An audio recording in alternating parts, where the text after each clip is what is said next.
votre magazine avec April Moto. Plus d'infos sur aprilmoto.com. Salut les motards, le repère est au Pérou, à l'invitation de CF Moto pour le CF Moto Ride Adventure, avec des 700 MT sur 9 jours et 2500 km de route et de piste, de Arequipa à Lima en passant par Cusco. A tout de suite. Voilà, donc le lieu où on a passé la nuit. Je vous ai pas menti, hein, on est dans la jungle. Alors on a un tracé aménagé quand même, vous voyez, parce qu'on n'est pas loin d'un village, donc c'est quand même pas complètement paumé. Bon, on a une végétation luxuriante, on a passé la nuit à entendre des bruits de jungle. C'est totalement dépaysant, totalement.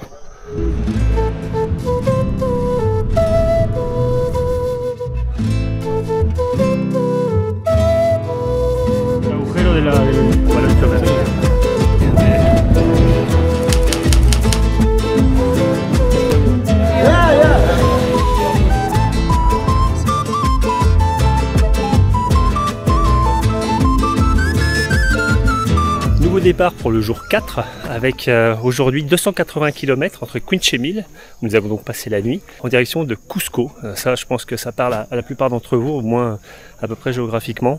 Et en fait, on va remonter dans la cordillère des Andes avec un passage à 4750 mètres et une nuit à 3006 ce soir. Beaucoup de virages, beaucoup de paysages fabuleux, je n'en doute pas. Allez, on y va. Voilà, on a une plantation de bananiers a priori.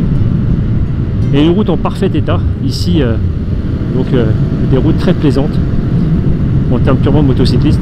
Regardez-moi ça, c'est incroyable le relief.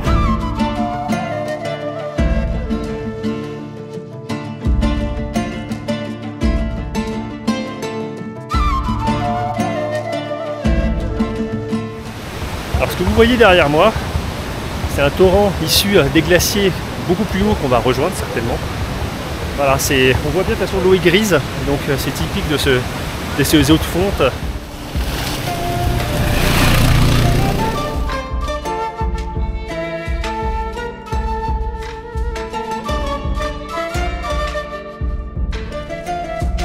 Regardez, là on monte dans une roche très brune. Il y a aussi des terrasses qui sont là pour éviter les éboulements. Salut les moutons. Puis on a rejoint un peu la brume.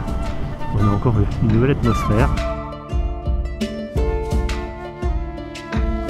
Alors là, c'est vraiment une route de montagne. Hein. Vous voyez, ça devient de plus en plus sec. Là, je peux vous dire qu'on monte. Là, on a dépassé les 4000. Voilà, alors ça c'est ce que j'attendais. C'est somptueux. Oh la vache.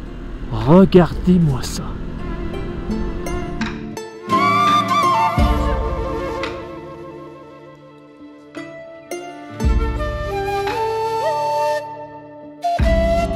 C'est vraiment plus désolé que le premier col qu'on avait fait qui était haut. Là, il n'y a pas de camion. On sent vraiment au bout du monde. Ce pays est incroyable. Incroyable.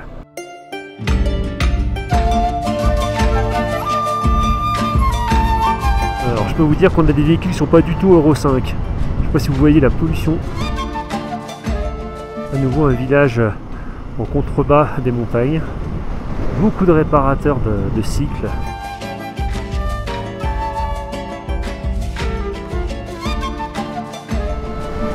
Le paysage est magnifique là. Voilà, bienvenido à Cusco.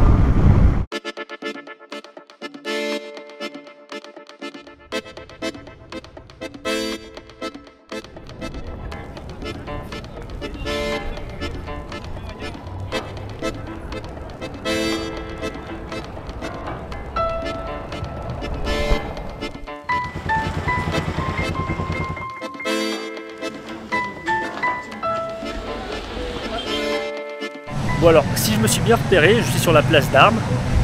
Ici vous avez la cathédrale. Il y a d'autres églises aux abords. Et donc une grande place très dégagée. Alors je suis désolé pour le bruit, mais là ils entretiennent. Il y a tous les vieux bâtiments à l'espagnol, les arcades. Bon, c'est assez typique. C'est aussi très touristique.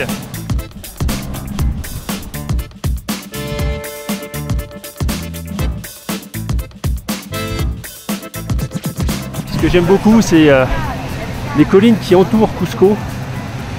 Ça monte assez haut, hein. Et la nuit, on a des lumières perchées. C'est assez intriguant.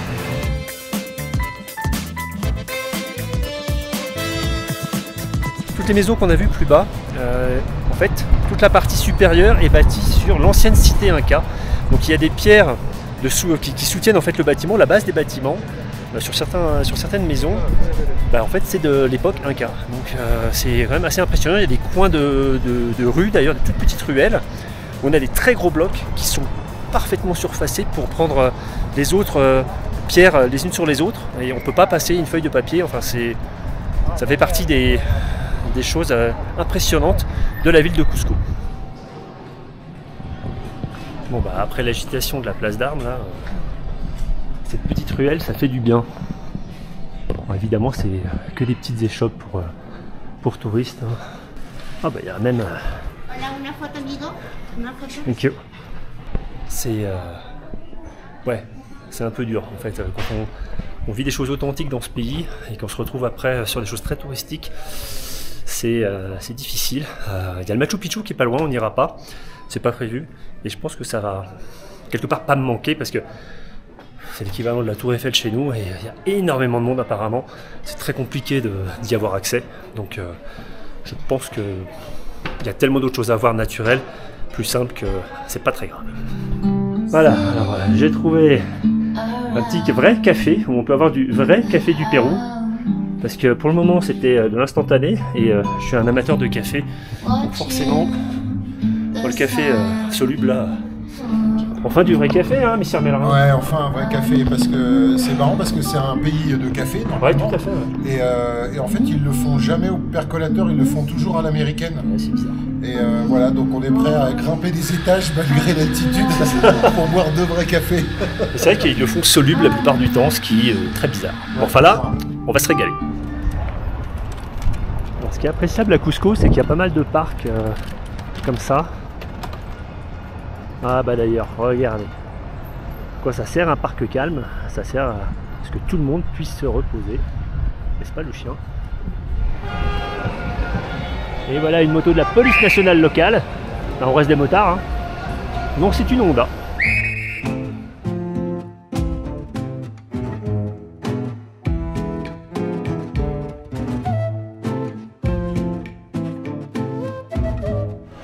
Ce pain là apparemment c'est le pain d'ici de Cusco, c'est le pain chuta.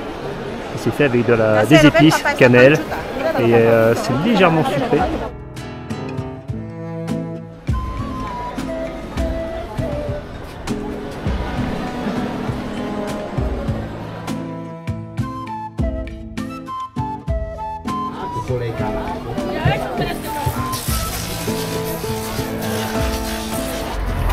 Bon là j'ai clairement quitté le circuit habituel touristique et je suis vraiment dans le marché local en fait. C'est plutôt sympa.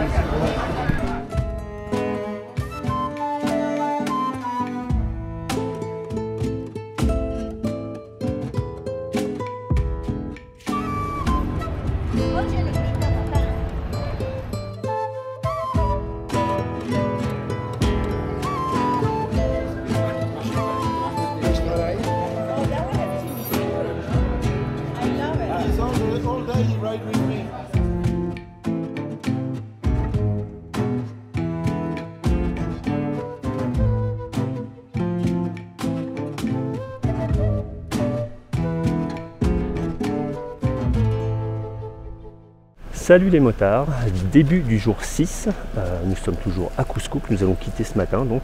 Nous nous dirigeons vers Antahuelas et le lac Pacucha. C'est un trajet de 335 km avec la toute petite route. À plus tard.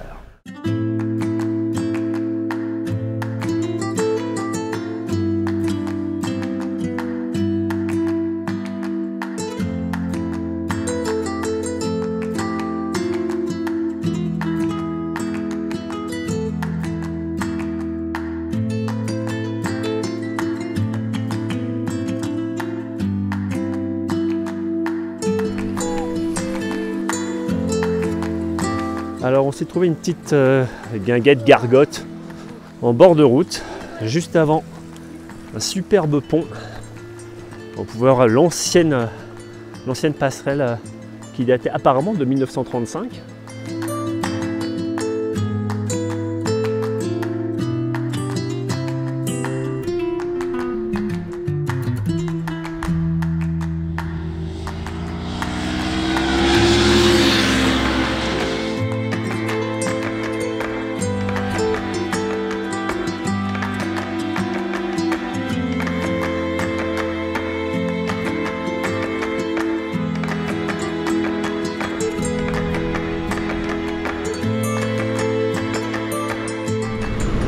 Encore un nouveau paysage avec ici des villages assez importants en taille posés sur des semi-plateaux sous les petits sommets au-dessus, un peu pris dans les nuages aujourd'hui. En fait, ce qui confère le côté typique des Andes, à mon sens du moins, c'est toutes ces petites haies qui sont posées là entre les champs. Ça fait comme un petit puzzle. C'est très doux comme paysage. Et les sommets aussi, ils sont pas gigantesques ici, ils sont très verts. J'aime beaucoup cette ambiance là, avec les arbres qui passent au-dessus de la route, ces feuilles argentées toujours présentes. Là, on passe vraiment dans la roche, à nouveau.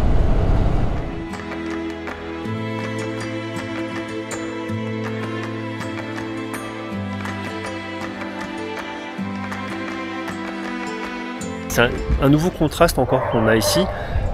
Ce jardin-là, quand on sort en ville, c'est pas du tout la même chose. Hein. Donc on voit bien que c'est quand même assez spécifique pour ce lieu de repos qu'on a aujourd'hui. Là, à chaque fois, on est dans des petites bourgades qui sont toutes semblables, toutes similaires. Très polluées, très sales, poussiéreuses. Pas très entretenu, parfois avec du macadam comme à midi là, qui était totalement invraisemblable. C'est apparemment assez spécifique au Pérou, nous disait notre guide. On a passé en Argentine ou au Chili, d'ailleurs là où le périple de CF Moto Ride Adventure s'est déroulé avant. Donc bon voilà, en fait, quand on pense au Pérou, on pense les grandes voies, dont je parlais tout à l'heure de la voie de l'Inca, les grands sites, le Machu Picchu, etc. C'est vrai que quand on sort un petit peu en dehors, on sent quand même la pauvreté, c'est très très clair. Bon, donc ce soir c'est dîner pique-nique. On n'a pas trouvé de restaurant, en fait on est une dizaine à manger et c'était pas possible. Donc voilà, il y a un peu de bruit avec les chiens dehors, beaucoup de chiens errants d'ailleurs, c'est un vrai problème pour la circulation. Et en attendant mieux demain, je pense qu'effectivement ce sera pas mal. Allez, ciao!